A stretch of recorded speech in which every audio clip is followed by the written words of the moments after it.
मणिपुर जल रहा है। मणिपुर में मणिपुर के रहने वाले लोग को ही आपस में लड़ाया जा रहा है और सरेआम आपके रूंगटे खड़े हो जाएंगे। यहां बैठी हुई महिलाओं से मैं हाथ जोड़ करके माफी मांगता हूं। बतौर पुरुष हमने आपके ऊपर बहुत सारा अत्याचार किया है, इसके लिए हाथ जोड़ करके हम आपसे माफी मांगते हैं। शर्म आती है कि आजादी के 75 साल बाद भी बदला निकालने के लिए निर्वस्त्र होकर के आप एक महिला को घुमा रहे हैं और आप कहते हैं कि हमने आदिवासी महिला को राष्ट्रपति बनाया है। आप एक आदिवासी महिला को राष्ट्रपति बनाए हैं और एक आदिवासी महिला को निर्वस्त्र करके घुमाया जा रहा है और महामहिम अपने मुंह से एक शब्द नहीं बोलती है। यह बात हमको समझनी पड़ेगी कि क्यों घोटाले पे घोटाले हो रहे हैं, क्यों आदिवासियों के खिलाफ अत्याचार हो रहे हैं, क्यों महिलाओं के खिलाफ अत्याचार हो रहे हैं, क्यों आपके द्वारा किए गए एक भी वादे पूरे नहीं किए गए। और जब चुनाव आया है, लाडली योजना, समझ रहे हैं साहेब, अपने लाडले के लिए लाडली योजना लेकर के आए हैं।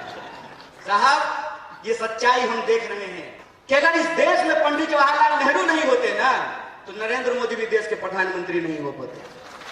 अगर इस देश में गांधी नहीं होते, इस देश में अगर भगत सिंह नहीं होते, इस देश में अगर बिरसा मुंडा नहीं होते, इस देश में अगर डॉक्टर बाबा साहब भीमराव अंबेडकर नहीं होते, तो एक आंगनबाड़ी का बेटा खड़ा होकर के दो मुख्यमंत्री के सामने भाषण नहीं दे रहा होता। ये लोकतंत्र है और इस लोकतंत्र की ताकत को आपको समझना पड़ेगा। और लोकतंत्र का क्या मतलब होता है? लोकतंत्र का मतलब यह होता है कि जैसे मुख्यमंत्री के बेटा का वोट एक होता है, उसी तरह से आदिवासी के बच्चा का भी वोट एक होता है। अगर मुख्यमंत्री के पास पैसा है, वो अपने बच्चे को विदेश भेज सकता है, तो हम भी इस देश में टैक्स देते हैं। हमारे बच्चों के लिए भी अच्छी शिक्षा की व्यवस्था होना चाहिए, अच्छा अस्पताल होना चाहिए, अच्छी सड़कें होनी चाहिए, महिलाओं की सुरक्षा होनी चाहिए। ये हमारा हक है। और जब हम अपना हक मांगते हैं तो हमारी बात को गुमराह करने की कोशिश करते हैं, लेकिन हम गुमराह होने वाले नहीं हैं। इनका खेल हम समझते हैं। हम आपके टैक्स के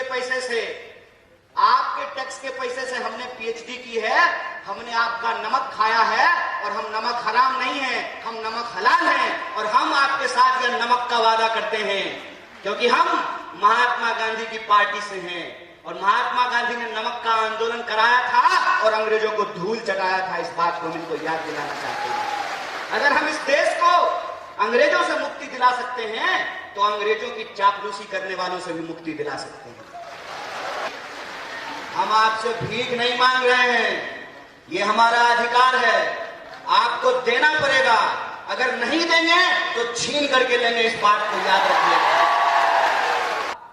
अगर आपका वोट और हमारा वोट एक नहीं हुआ होता, क्यों पत्रकार महोदय, आपका वोट और एडिटर का वोट एक नहीं होता, महिला और पुरुष का वोट एक नहीं होता, हेलीकॉप्टर पर उड़ने वाला और साइकिल पर चलने वाला का वोट अगर एक नहीं होता, तो जया साहब के पप्पा इंदौर का चक्कर लगा रहे होते। सुने हैं डैडी जी घूम रहे हैं आजकल जया साहब के, क्यों घूम रहे हैं? ये वोट का अधिकार आपको कैसे मिला है? ये वोट का अधिकार आपको थाली में परोस करके गिफ्ट नहीं मिला है। इसके लोगों ने संघर्ष किया है, इसके लोगों ने अपनी जान की कुर्बानी दी है। और आजादी का मतलब होता है कि किसी भी मनुष्य के ऊपर शोषण करने का कोई अधिकार नहीं है। यह आजादी का मतलब होता है और यही जो आजादी का मतलब है, इस मतलब को हमारे देश के संविधान की प्रस्तावना में लिखा गया है। क्या लिखा गया है? हम भारत के लोग, भारत में रहने वाला, चाहे हिंदू हो, मुसलमान हो, सिख हो, ईसाई हो, बुद्धिस्ट हो, जैनी हो, पारसी हो, यहूदी हो, हर कोई भारतवासी है ना। जब भारत में रहने वाला हर कोई भारतवासी है, तो चाहे गोंड हो, भील हो, उरांव हो, सभी लोग आदिवासी हैं। यह एकता हमको समझनी पड़ेगी, यह एकता हमको बना करके रखनी पड़ेगी। जो हमारी पहचान है आदिवासी, उसको आजकल वनवासी करने का प्रयास किया जा रहा है। बोलिए, अगर वन में रहने वाले लोग वासी हैं, तो जो लोग फ्लैट में रहते हैं उसको फ्लैट वासी कहना शुरू कर दें क्या? अरे भारत में रहने वाला आदिवासी है, लेकिन इस जमीन पर सबसे पहले जो उन्होंने रहना शुरू किया, निवास करना शुरू किया, वो आदिवासी हैं। और ये सम्मान की बात है, ये गर्व की बात है। जो इस बात को गुमराह करना चाहते हैं, उनकी राजनीति आपको समझना पड़ेगा। अभी हमको एक पत्रकार पूछ रहे थे कि गृह मंत्री ने कहा है, माँ बाप ने कितना सुंदर नाम रखा है, नरोत्तम, नड़ों में उत्तम, और काम कैसा है, निकृष्टम। कैसे है निकृष्टम? निकृष्टम ऐसे है कि भाई तुम सरकार चला रहे हो, 20 साल से तुम्हारी इस प्रदेश में सरकार है, और तुम विपक्ष की तरह सवाल पूछ रहे हो। है दम चैलेंज करते हो यहां से खड़ा होकर के। इंदौर में 2 गृह मंत्री है, चैलेंज करते हैं कि अगर हमने गलत किया है तो हमको इंदौर की जेल में डालो, अगर हमने गलत नहीं किया है तो देश को गुमराह करना बंद करो, देश से माफी मांगो, बकवास करना बंद करो। हमको मालूम है कि ये झूठ क्यों बोलते हैं। ये झूठ इसलिए बोलते हैं क्योंकि हमारे सच का सामना नहीं कर सकते हैं। करेंगे हमारे सच का सामना। सच ये है कि इनका बेटा विदेश पढ़ने के लिए गया है, मामा का। और मामा के संदर्भ में मैं आपको बता दूं, मेरा नाम कन्हैया है, और कन्हैया ने कंस का वध किया था, और कंस भी मामा था। आजकल मध्य प्रदेश में सारा कंट्रोल दिल्ली से ही चल रहा है। बेचारे नरोत्तम मिश्रा जी, उनको फिल्म का बड़ा इंटरेस्ट है, अक्सर दीपिका पादुकोण को देखते रहते हैं। दीपिका पादुकोण क्या पहनी है?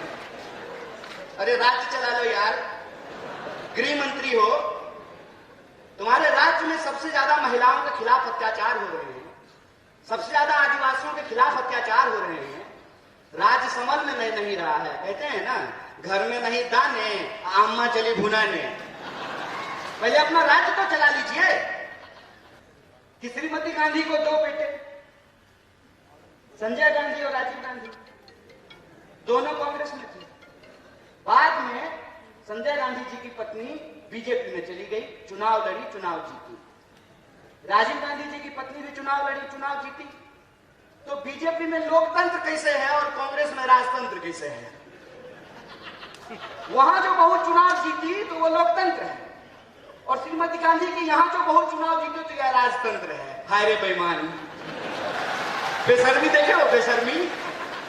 अरे ये कांग्रेस पार्टी ही है जिस पार्टी ने इस देश में जमहूरियत को स्थापित किया है, और ये जमहूरियत की ताकत है कि राहुल गांधी जब अमेठी से चुनाव जीतते हैं तो इनके नजर में वो राजतंत्र है, और वो मैडम जो है, सास जो कभी बहू थी, है ना, वो जब अमेठी से चुनाव लड़ी है तो लोकतंत्र है। हाय रे चोरी, कि उधर उधर की बकवास बंद करो। ये बताओ कि हर साल 2 करोड़ नौकरी क्यों नहीं पैदा हुई? ये बताओ कि हमारे खाते में 15 लाख रुपया क्यों नहीं पहुंचा? ये बताओ कि आए दिन महिलाओं के ऊपर बलात्कार क्यों हो रहा है? क्यों दलितों के ऊपर अत्याचार हो रहा है? क्यों आदिवासियों के ऊपर अत्याचार हो रहा है?